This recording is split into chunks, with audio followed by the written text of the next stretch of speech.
Okay, so we are going to, we've already learned about 45, 45, 90 triangles, but we learned only the simple ones. What we want to look at now are what I like to call non-traditional 45, 45, 90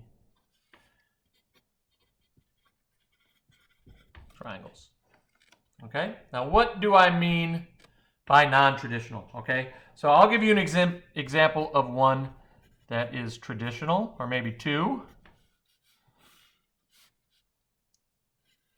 Yeah, so if you see a problem, and I'll give you one that is solved completely. So if this is 3, this is 3, this is 3, square root of 2. So in a traditional 45, 45, 90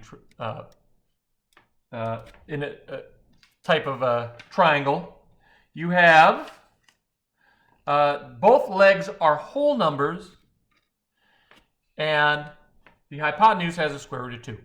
Okay? And so these are really simple to solve. If you see one, I'll give you one more example. So if you see a problem that looks like this, you can do this without barely even needing to break a sweat.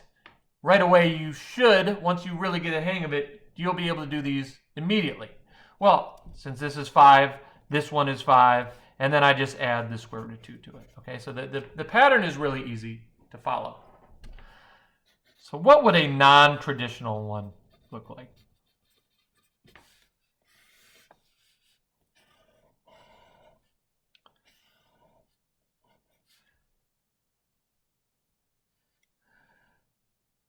Let's do here. So I would say this is non-traditional. How is this 45, 45 triangle different than these? Think about it for a second. Why am I saying this is non-traditional? Well, the reason is, in a non-traditional, look at the hypotenuse, right? Here we are given the hypotenuse. Do you guys see that? So the hypotenuse here is 3 square root of 2. The hypotenuse here is 5 square root of 2. Here we don't have a square root of 2 in the hypotenuse. So it's not as obvious. All right, so what is this going to be? I'm not sure what either of those two sides are. It's not going to be as easy to do these non-traditional. Now, it still follows the same pattern, but it's not immediately clear how to do it. I'll give you another example of a non-traditional 45, 45, 90 triangle. So what if I have 2 radical 2 here? So why would I say this one is non-traditional? Well, what is 2 radical 2? Is it the hypotenuse or one of the legs? Well, this is one of the legs.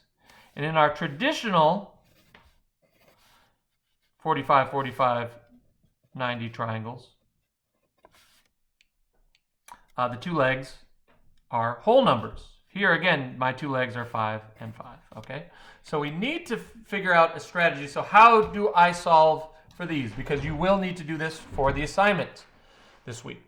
All right. It's not too difficult. I think the real key in my mind is just start, and there's different ways you can do this, and I've taught this differently, but what I think might make the most sense is just start with a general triangle that has these x's representing the side lengths of the legs. So if the leg is x, the other leg will also be x, and the hypotenuse will be x square root of 2. Okay? Now, before we do that, we do need to go over some very basic rules about multiplying and dividing with square roots. Okay? So let's go over those rules now. When multiplying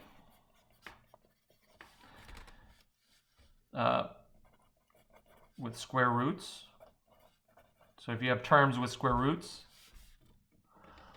you multiply like terms. So what does that mean? So let's say we have 3 square root of 2 times 5 square root of, let's say 2 again. Let's do 3. Okay, the like terms, that means whole numbers are multiplied with whole numbers, and square roots are multiplied with square roots. 3 times, this is 3 times square root of 2. You wouldn't say this is equal to square root of 6. Okay, so what you actually want to do is you want to multiply the things that are alike. So what is alike with 3? Well, you have 3 is a whole number, the other whole number is 5. And I'm going to multiply the square roots together as well. Now we all know how to do this. 3 times 5 is 15. And as it turns out, if you have square root of 2 times the square root of 3, as long as they are both inside the square root, you can multiply them just the same as square root of 2 times the square root of 3 is going to be the square root of 2 times 3. So that would be the square root of 6. So that is allowed. So that's how we multiply like terms. Okay? Now, most importantly, what I want you to remember, if you remember one thing about multiplying square roots for what we're about to do, I want you to remember this. What is the square root of 2 times the square root of 2? Now, believe it or not, we've done this before, and I'll explain that in a moment. But for right now, let's use this rule. Since these are like terms, I can multiply them. What is square root of 2 times the square root of 2? Well, that will be the square root of 4. Now, we aren't going to stop here because I know what the square root of 4 is. What is the square root of 4? It is 2, okay? So when you do square root of 2 times square root of 2, it is equal to 2. Remember that. That will come up a bunch today. Now, the reason why I'm saying we've done that before, this is really the same as square root of 2 squared. And remember, I taught you that when you square a square root, those are inverse functions. Those are converses of each other, so they really cancel out. So you've really done this before, just kind of slightly different format. Okay, you already know this, believe it or not. All right. The other thing that will be important going forward is dividing by a square root. As it turns out, let's do 6 actually.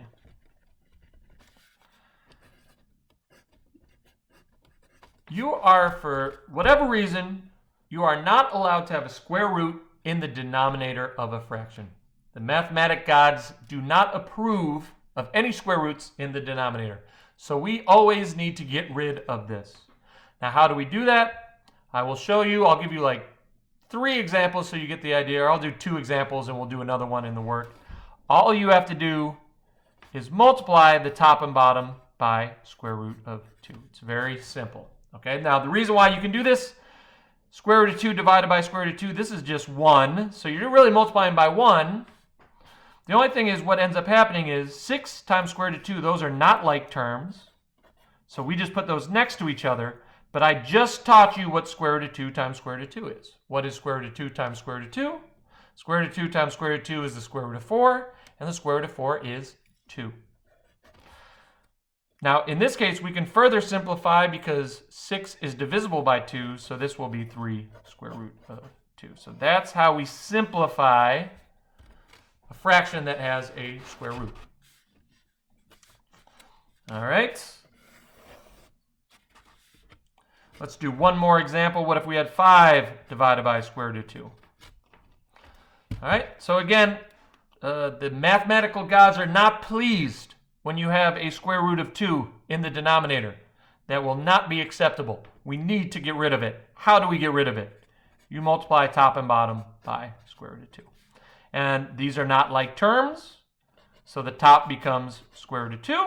5 square root of 2, we just put them next to each other. We don't do 10 radical 2. They are not like terms, so you just put them next to each other.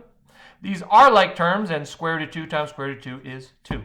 Now, in this case, 5 is not divisible by 2. We can just keep it like this. You might see an answer that looks like this as well. That would be okay because 5 divided by 2 is 2.5. Okay? So those are some of the basics of kind of multiplying and dividing with square root of 2 that you need to know in order to do these non-traditional problems. All right, so with no further ado, let's go ahead and try some non-traditional problems. First of all, you really need to be able to identify when is it non-traditional, when is it not. So let's do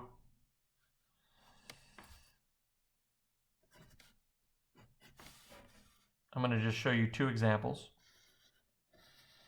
And you try to think which one is traditional. One of them is traditional, one of them is not. So which one of these is traditional, which one of them is not? Think for a moment. So the one that is traditional is the one on the left because, and I'm going to slide back to our old notes. This is a leg. If a leg, I got to zoom out a little bit. So in the traditional 45, 45, 90 triangle, legs are whole numbers. And so if you see a problem like this, it's very simple. Oh, I follow the pattern. This is 6 radical 2. So I don't want you to forget how to do the easy problems while we try to figure out how to do the more challenging ones. All right, so that was a traditional one. This one is not traditional because the hypotenuse usually in a traditional one has a square root of 2. All right, and so the key to this, what I would suggest you do,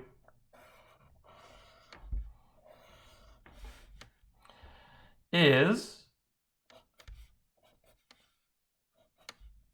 just look at your general case here, okay? So what is 6 equal to in this case? Is 6 equal to x or is 6 equal to x radical 2? As it turns out, 6 is equal to x radical 2.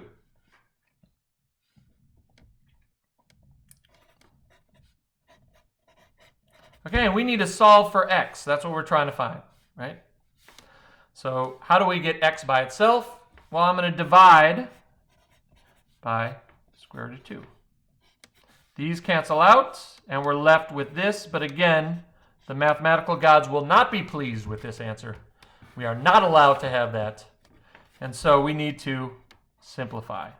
Now, once you do a couple of these become really simple. 6 times square root of 2 is not like terms. We can't multiply them. But square root of 2 times square root of 2 is 2. Remember, square root of 2 times square root of 2 is the square root of 4, and the square root of 4 is 2.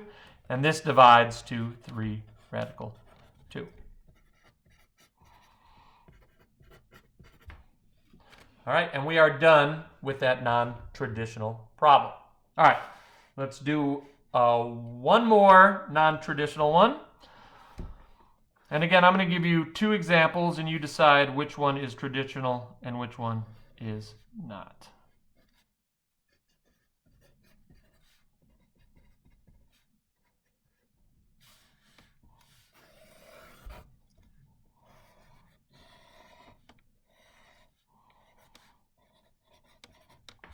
All right, so think for a second. One of these is traditional, one of them is not. Which one do you think is traditional? All right, I'm going to sneak my old notes back so we can take a look. It's a little bit stuck. Hold on. All right. So remember, this is traditional. And in a traditional one, where is the square root of 2? It's at the hypotenuse. So where do we have the traditional one? This one is the traditional one. It has a square root of 2 on the hypotenuse. So this is really simple. If this is 5 radical 2,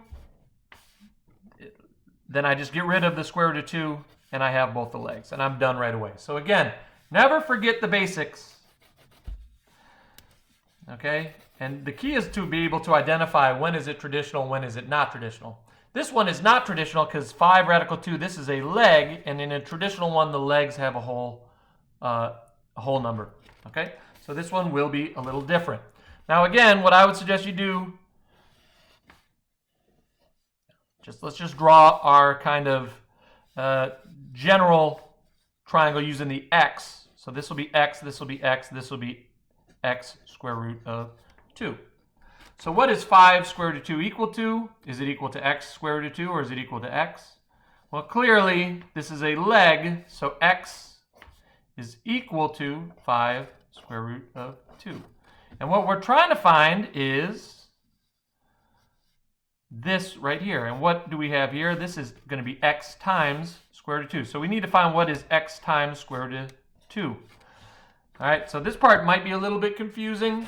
But again, so the hypotenuse will be whatever the leg is times the square root of 2. So I'm going to do, my x is equal to 5 radical 2, so it'll be the leg, 5 square root of 2, times the square root of 2. So whatever I have here, right, I take this number, whatever the leg is, and I multiply it by square root of 2. That's kind of what I'm doing here. Does that kind of make sense? All right. So, and this one, we already know what square root of 2 times square root of 2 is. What is square root of 2 times the square root of 2? I'm actually going to do it underneath it. So you can see square root of 2 times square root of 2 is 2. And what is 5 times 2? 10. Okay? So in the end,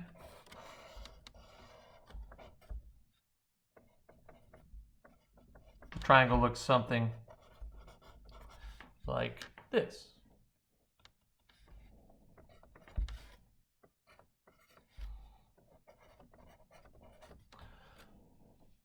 All right, and by the way, just so it's clear, obviously if one leg is 5 radical 2, the other leg is the same. So if this is x, whatever this is, this other one will be the same. Okay, and I hope that's not too confusing. Yeah, I think that's it for this video.